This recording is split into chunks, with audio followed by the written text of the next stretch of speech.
সারা রাত জার্নি করার পরে একদম সকালবেলায় বাস থেকে নেমে যদি এই রকম ভিউ পাওয়া যায় একদম মন খুশি হয়ে যাবে, এত রিফ্রেশ লাগবে।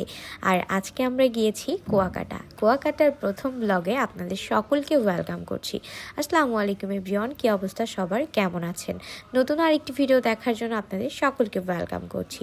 এই যে দেখেন, বাসা থেকে একদম চটজলদি করে রেডি হয়ে বের হয়ে যাচ্ছি।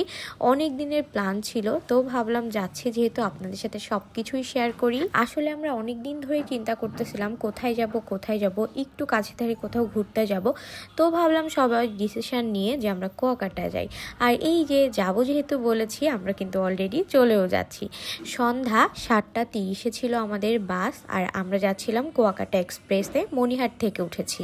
তো আমরা সবাই আড্ডা দিচ্ছিলাম, আমাদের আড্ডা তো শেষই হয় না। এইদিকে বাস ছেড়ে দিয়েছে, মিমের কেনাকাটাও শেষ হয় না। আপনাদের ভেতর কি কেউ জার্নি করতে পছন্দ করেন? আমার কিন্তু জার্নি করতে একদমই ভালো লাগে না, মানে আমি টোটালি অসুস্থ হয়ে যাই।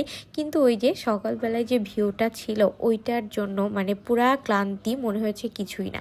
এদিকে ছেলে খুব নাচানাচি করতেছিল, আমরাও সবাই বাবুকে নিয়ে এত বেশি মজা করতেছিলাম। এই যে সবাই বসে পড়ছি, এদিকে নাইস ওর বউ বাবু, আর এদিকে রানার বউ, আর এই যে আমি আর আরিফ। তো আর কি বাস চলতেছিল। আর খুলনা আসছি, রাস্তা যে এত জঘন্য, পুরা ভাঙাচোরা। তারপরে খুলনা মানে নোয়াপাড়া থেকে খুলনা বাগেরহাট পার হয়েছে পুরা জ্যাম। তারপরে আমরা একটু দাঁড়িয়েছিলাম, তো ওখানে হচ্ছে মাছ না কি যেন ওঠাচ্ছিল গাড়িতে। আর আমরা ভাবলাম যে আমরা একটু দাঁড়াই, এখানে চাটা খাই। এদিকে চা রেডি হচ্ছিল। আর এই যে আমাদের বাবু একটা পুতুল, মাশাল্লাহ বলবেন কিন্তু। তারপরে এই যে আমাদের চাও রেডি, আমরা একটু চা খাচ্ছিলাম এখানে দাঁড়িয়ে, সবাই আড্ডা দিচ্ছিলাম, গল্প করতেছিলাম। তারপরে আবার বাসে উঠলাম। তো এর ভেতরে আমার আবার একটু অসুস্থ হয়ে পড়ছিলাম। পরে মিম আমাকে একটা পেয়ারা দিল, পেয়ারাটা বেশ মজার ছিল। আর এটা হচ্ছে রূপসা সেতু পার করেই ঠিক আমরা আবার দাঁড়িয়েছিলাম, মানে বাস দাঁড়িয়েছিল। তো এই যে আমরা সবাই একসাথে চা খাচ্ছিলাম। এখানে আমাকে সবাই বলতেছিল তোর জন্য কখনোই গরম চা খাইতে পারবো না। তারপরেও সবাই আমাকে অনেক ভালোবাসে, আমাকে একদম ভিডিও আমি যতক্ষণ শেষ না হয় ততক্ষণ পর্যন্ত ওরা একদম ওয়েট করতে থাকে। এদিকে আমি একটা কি যেন শুনতেছিলাম আর কেক খাচ্ছিলাম মজা করে, তার ভেতরে হাওয়াই মিঠাইও খাইছিলাম। আর কি এরপরে বাস দাঁড়াবে হচ্ছে আর বরিশালে গিয়ে। তো আর এই যে বরিশালে দাঁড়িয়েছে, ভালো তেমন কোনো হোটেল ছিল না। একটা হোটেলে আমরা খাওয়া দাওয়া করলাম, কোনো রকম খাওয়া দাওয়া করে 4:26 আমরা চলে এসেছি কুয়াকাটায়। আর এত কুয়াশা, আমাদের প্ল্যান ছিল যে এই ভোরবেলায় হচ্ছে আমরা একদম সূর্য উঠাটা দেখতে পারবো, বাট কুয়াশার কারণে আমরা দেখতে পাইনি। কিন্তু সকালটা অসম্ভব সুন্দর ছিল, কুয়াশাতে একদমই কিছু দেখা যাচ্ছে না, পুরো একদম চারিদিকে ঘোলা হয়ে আছে। আমরা 2টা ইজি বাইক ঠিক করলাম, ইজি বাইক ঠিক করে আমরা চলে যাচ্ছিলাম আমাদের হোটেলে। আমাদের আগে থেকে বুকিং দেওয়া ছিল, আর হোটেলের নাম ছিল সাগরকন্যা। আর এটা সত্যি মানে দেখার পরে আমরা বলছি যে ঠিকই করছো সবাই এই হোটেলটা বুকিং করে। এত বেশি সুন্দর, রুমগুলো এত ভালো, তাদের সার্ভিসও এত ভালো, আর খুব ভালো লাগতেছিল। এদিকে দেখেন আমাদের বাবুটাকে পুরো পাখি একটা, মাশাল্লাহ। এদিকে হচ্ছে আমরা সবাই ওয়েট করতেছিলাম, যেহেতু অনেক রাত ছিল তখন, 4:26 বাজে, মানে 4:30 মতো। তো সব কিছু লক ছিল। ওইদিকে আমরা কল দিলাম, ওনারা আসতেছিল। আর এইদিকে নাইসের অবস্থা দেখেন, ওর ঘাড়ে ওর 2 হাতে 2টা দিয়ে আমরা ওকে দাঁড় করিয়ে দিয়েছি। এই হোটেলের সামনে কিন্তু অনেক স্পেস ছিল, মানে অনেক জায়গা। সুইমিং পুলটা এখনো চালু করেনি, বাট পানি আছে, দেখাই যাচ্ছে। আর পুরো ভিউটা আপনারা হচ্ছে দিনের বেলা আমি যখন ব্লগ দিব তখন দেখতে পারবেন। তবে রুমটাও সুন্দর, হোটেলটা অনেক গোছানো, একদম সিমসাম, পরিষ্কার পরিচ্ছন্ন, খোলামেলা। আর এইটা সব থেকে মেইন যে কাজ সেটা হচ্ছে এটার বেলকনি থেকে একদম বিচ দেখা যায়। আমরা এই বিচ ভিউয়ের জন্যই কিন্তু এই হোটেলটা বুক করেছিলাম। আমরা দাঁড়িয়েছিলাম, কল দিয়েছিলাম, তারপরে ওনারা গেট খুললেন। তারপরে এই যে আমরা সবাই একে ভেতরে ঢুকতেছি। মানে এইগুলাই হচ্ছে এই পিকনিকের একটা মজা, সবাই সবার মতো গল্প আড্ডা ঘোরাঘুরি, সবাইকে হেল্প করতেছি, খাওয়া দাওয়া করতেছি একসাথে। আর পুরা 12টা না বাজলে হচ্ছে রুম ফাঁকা হবে না। চেকিং টাইম হচ্ছে 12টা। তো আমাদেরকে একটা রুম দিয়েছিল যে আপনারা এটাতে রেস্ট নেন, বাকিটা হচ্ছে আপনারা, বাকি 2টা হচ্ছে আপনারা 12টার পরে পাবেন। দেখেন একদম মানে রিসেপশনটাও বেশ সুন্দর। এদিকে আরিফ বলতেছিল যে তুমি তো আমাকে ভুলেই গেছো, বেচারা লাগেজটা পুরো উঁচুই করতে পারতেছিল না, এত ভার। আমরা মানে সব কিছু নিয়ে আসছি। তারপরে এই যে ফাইনালি আমরা সব কিছু নিয়ে চলে আসলাম উপরে।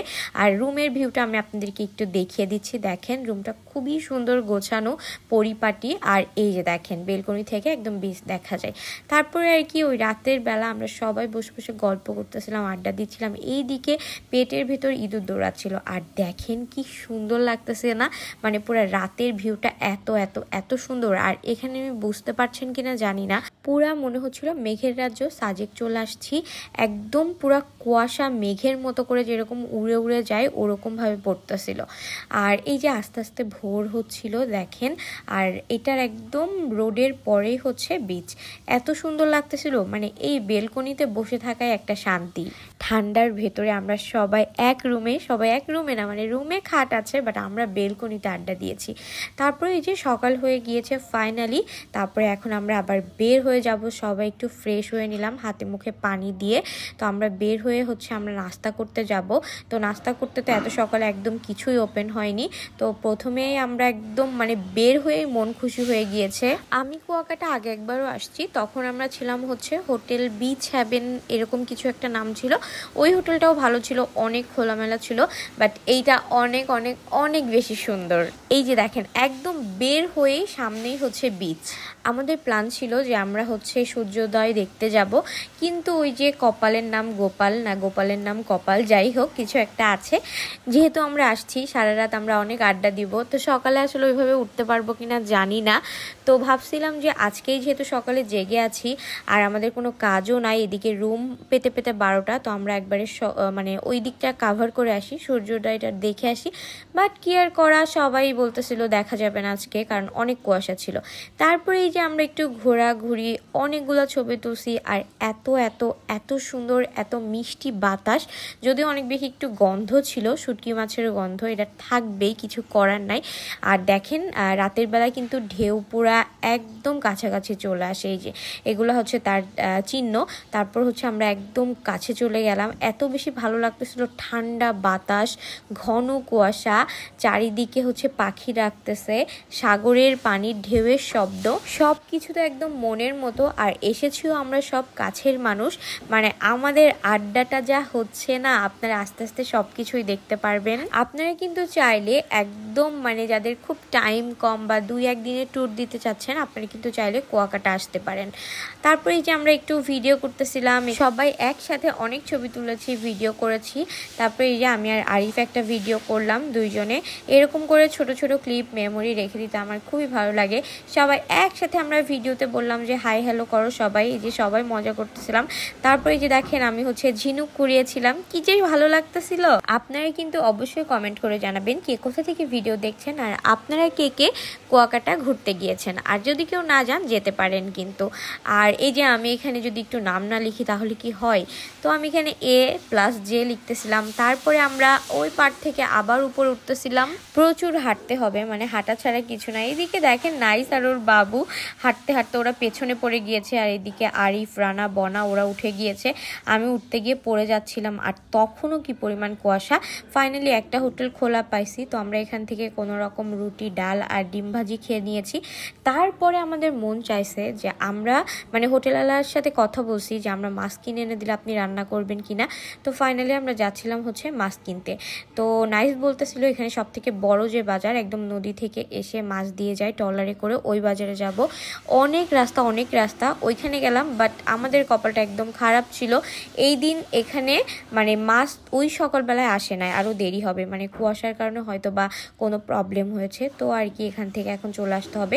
এটা অনেক বড় একটা মাছের বাজার। মাছ তো পাইলাম না, আমাদের ইলিশ মাছ কেনার ইচ্ছা ছিল, কিন্তু মনের দুঃখ মনে রেখে যেতে যেতে তরমুজ দেখেছিলাম, তো আসার পথে তরমুজের এখানে দাঁড়িয়েছি, যে মাঠ থেকে একদম তরমুজ দিচ্ছে, মানে পাকা তরমুজই হবে, বাট এটা খুবই পচা। আর এইদিকে আরিফ তো পুরো ভ্যানের উপরে ঘুমাই যাচ্ছিল। তরমুজ দুইটা এত শখ করে নিয়েছি, একটা বাসায় মানে রুমে এনেই কাটছি, কিন্তু একদমই পচা ছিল। পরে আমরা আবার হচ্ছে এই কাছে ধারে যে বাজারটা আছে এই বাজারে আসলাম। এখানে অনেক মাছ ছিল, চিংড়ি, পাঙ্গাস, রুই, তেলাপিয়া, পোয়া মাছ, তারপর হচ্ছে আরও কী কী যেন সামুদ্রিক মাছের নাম আমার আসলে অত মনে নাই, মাছের নাম একদমই মনে রাখতে পারি না, মাছ চিনিও না তেমন। তো এখান থেকে হচ্ছে আমরা লইট্টা নিয়েছিলাম, লইট্টা ফ্রাই, এটা বললো সামুদ্রিক বেলে মাছ, তো এইটাও নিয়েছি। তারপরে হচ্ছে আর মাছ নিয়েছি, এই যে ছোট ছোট এইটা, আর নিয়েছিলাম হচ্ছে চিংড়ি মাছ। তো এই সব কিছু নিয়ে আমরা ব্যাক করতেছিলাম। আমরা হচ্ছে পাশে যে হোটেলে, মানে সকালবেলা যে হোটেলে খেয়েছি ওই হোটেলে দিয়ে দিব, ওনারা আমাদেরকে রান্না করে দিবে। আর আমাদের যে হোটেলে আমরা আছি এখানেও কিন্তু এই অপশন আছে। তো ওনারা বলছে আপনারাও যদি চান যে এখানে রান্না করে খাবেন নিজেরা, ওইটাও পসিবল, তো আমরা ওইটাও করবো। আর এখানে একটা জিনিস দেখলাম যে সিদ্ধ করে ভুট্টা বিক্রি করতেছে। সিদ্ধ ভুট্টা কিন্তু আমাদের স্বাস্থ্যের জন্য অনেক ভালো, আর এটা খেতেও বেশ মজা। আমি বাসায় এরকম ভুট্টা নিয়ে যে সিদ্ধ করে খাই, বাট এখানে দেখি এরকম সিদ্ধ করে বিক্রি করতেছে, আর এটা বেশ মিষ্টিও ছিল। তো আমি একটা নিয়েছিলাম, মিম একটা নিয়েছিল, আমরা এটা খুব মজা করে খেয়েছি। আপনারা কি কি এরকম সিদ্ধ ভুট্টা খেয়েছেন আমাকে কিন্তু কমেন্ট করে জানাবেন। তো রাস্তার মাঝখানে হচ্ছে ওনারা গিয়েছিল সবাই ফুল কিনতে। এইদিকে এই যে মিমের ফুল আরিফ আমাকে দিয়ে দিয়েছে, এটা মজা করে। যাই হোক, একই কথা। তারপরে এই যে এই ডোনাটটা দেখে আমি কিনেছি, যেটার সাথে জেলি ছিল দেখে, বাট এটা খাইতে খুবই পচা, একটু জেলি ছিল না। তারপর আমরা চলে আসতেছিলাম, কারণ আর এনার্জিতে তো কুলাচ্ছিল না, সারা রাত জাগা। এদিকে দেখেন রানার কি অবস্থা, মানে ওর ভুঁড়িও পুরো তরমুজের সাইজ হয়ে গিয়েছে। এদিকে সবাই যে যার মতো দাঁড়িয়ে আছি, কখন উপরে যাব আর কখন হচ্ছে একটু রেস্ট নিতে পারবো। আর তারপরে এখন আমি ভয়েসও দিচ্ছি, এই ভয়েসটা দিয়ে তারপর আমি ঘুমাবো। এদিকে আমরা একটু হোটেলের রান্নাঘর দেখতে গিয়েছিলাম, যে এখানে আমরা একটু পিকনিক মতো করতে পারবো কিনা। দেন ফাইনালি এই যে আমাদের রুমে চলে আসছি, এটা হচ্ছে আমাদের রুম। আর এখান থেকেও কিন্তু একদম বিচ ভিউটা দেখা যায়, খুবই ভালো। এই হোটেলটা আমার ভালো লেগেছে, আপনারাও কিন্তু চাইলে এটা বুকিং করতে থাকতে পারেন। ওকে, আজকের মতো আল্লাহ হাফিজ। নেক্সট ভিডিওতে দেখাবো আর কি কি করি। টাটা।